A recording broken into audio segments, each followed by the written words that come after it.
Hello everyone, hope you guys are doing very well. My name is Prashant Gupta and welcome to my channel the Indian legal. आज के मेरे इस video में हम बात करेंगे कुछ कॉमन डिवोर्स ग्राउंड्स के बारे में। वैसे तो बहुत सारे ग्राउंड्स हैं फ्रेंड्स कंटेस्टेड डिवोर्स को फाइल करने के लिए, लेकिन आज मेरे इस वीडियो में मैं डिस्कस करूंगा 9 उन ग्राउंड्स के बारे में जो कॉमनली देखे जाते हैं कंटेस्टेड डिवोर्स के मैटर में अंडर सेक्शन 13 इन हिंदू मैरिज एक्ट 1955। तो चलिए जान लेते हैं 9 उन डिवोर्स ग्राउंड्स के बारे में जो कॉमनली देखे जाते हैं कंटेस्टेड डिवोर्स के मैटर में। सबसे पहले मैं बात करूंगा एडल्ट्री के फ्रेंड्स। एडल्ट्री यानी कि जिसमें हस्बैंड और वाइफ मैरिड लाइफ के होते हुए दोनों में से कोई भी वॉलेंटरली या अपनी मर्जी से किसी और से सेक्सुअल रिलेशनशिप बनाते हैं तो हम कहेंगे that person has committed adultery. ऐसे केसेस में जिस भी स्पाउस ने एडल्ट्री कमिट किया है तो उसके अगेंस्ट में दूसरा स्पाउस एडल्ट्री को एज अ डिवोर्स ग्राउंड लेकर के डिवोर्स पिटीशन फाइल कर सकता है। चलिए सेकेंड नंबर पे हम बात कर लेते हैं क्रुएलिटी की।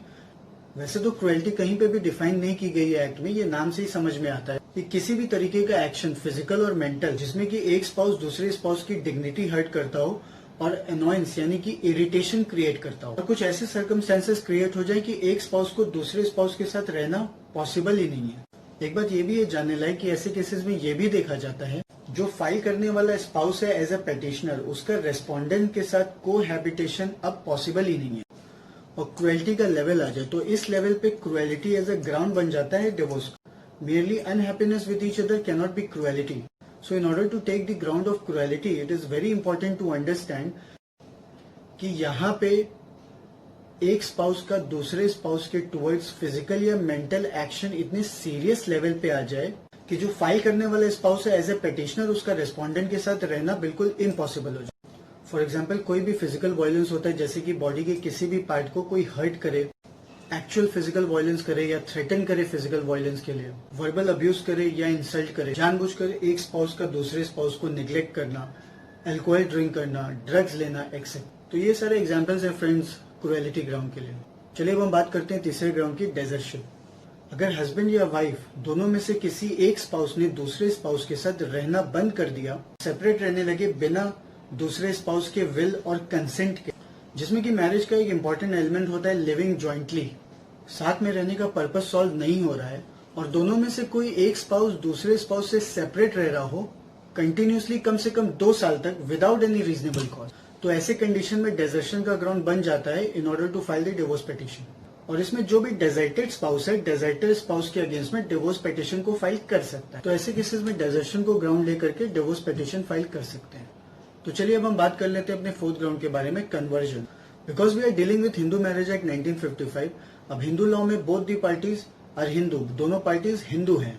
अब यहाँ पे either of the parties husband या वाइफ, मान लीजिए दोनों में से किसी भी पार्टी ने अपने हिंदू रिलीजन को छोड़कर अपने आप को कन्वर्ट कर लेते हैं किसी दूसरे रिलीजन में जैसे कि इस्लाम, क्रिश्चियनिटी एक्सेट्रा। ऐसे केसेस में जिस भी स्पाउस ने कन्वर्जन कमिट किया है तो उसके अगेंस्ट में दूसरा स्पाउस कन्वर्जन को एज अ ग्राउंड लेकर के डिवोर्स पिटीशन को फाइल कर सकता है। तो चलिए अब हम बात कर लेते हैं अपने फिफ्थ ग्राउंड की, अनसाउंड माइंड। इस ग्राउंड को तब लिया जा सकता है जब हस्बैंड या वाइफ में से किसी को भी किसी भी तरह की इनक्योरेबल अनसाउंडनेस ऑफ माइंड का इशू, कंटिन्यूस या फिर इरेगुलर मेंटल डिसऑर्डर हो जिसमें ये प्रूव हो सके कि पेटिशनर को रेस्पोंडेंट के साथ रहना नेक्स्ट टू इम्पॉसिबल है। तो ऐसे केसेस में पेटिशनर अनसाउंड माइंड का ग्राउंड ले सकता है in order to file the divorce.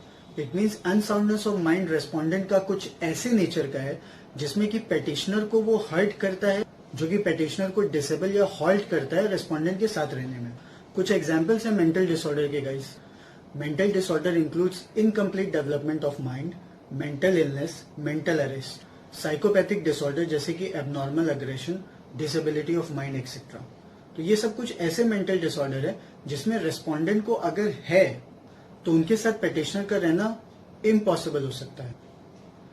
तो ऐसे केसेस में पेटिशनर इस ग्राउंड को लेकर के रेस्पोंडेंट के अगेंस्ट में डिवोर्स पिटीशन फाइल कर सकता है। अब बात करते हैं अपने सिक्स ग्राउंड की, लेप्रेसी। लेप्रेसी एक ऐसी बीमारी है जो कम्युनिकेबल डिजीज है और इनक्योरेबल हो सकती है, जिसमें इस बात के चांसेस हो सकते हैं कि ये डिजीज दूसरे स्पाउस को भी हो सकती है।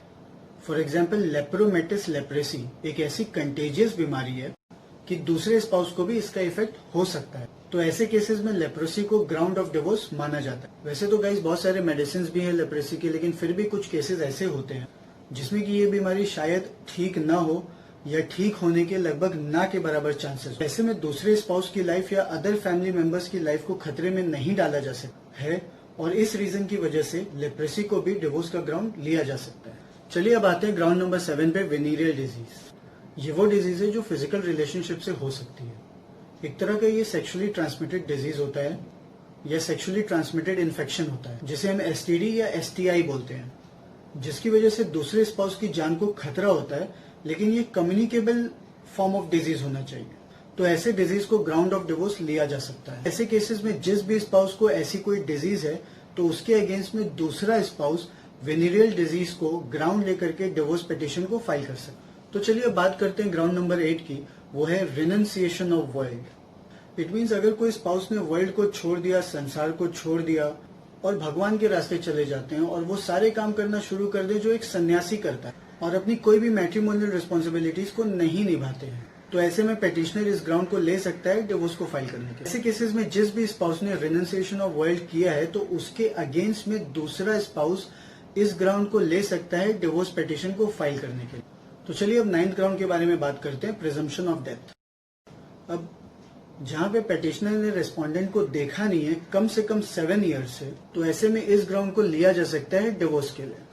अगर रेस्पोंडेंट 7 ईयर से पाया नहीं जाता, किसी की उससे बात नहीं होती, किसी को वो दिखाई नहीं देता और उसके बारे में कोई कॉन्क्रीट इन्फॉर्मेशन नहीं मिलती, तो ऐसा माना जाता है कि उसकी एज पर लॉ डेथ हो गई। ऐसे कंडीशन में पेटिशनर प्रिजम्पशन ऑफ डेथ को ग्राउंड ले सकता है डिवोर्स पिटीशन को फाइल करने के लिए रेस्पोंडेंट के अगेंस्ट में।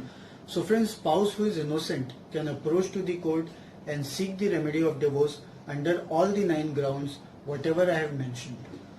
तो ये कुछ 9 कॉमन ग्राउंड्स है डिवोर्स के एज पर सेक्शन 13 इन हिंदू मैरिज एक्ट 1955, जिसमें हस्बैंड या वाइफ कोई भी ले सकता है इंटेस्टेड डिवोर्स को फाइल करने के लिए। तो ऐसे मामलों में जब भी आप कोर्ट जाइए गाइस, तो पूरी नॉलेज और पूरी जानकारी के साथ जाइए।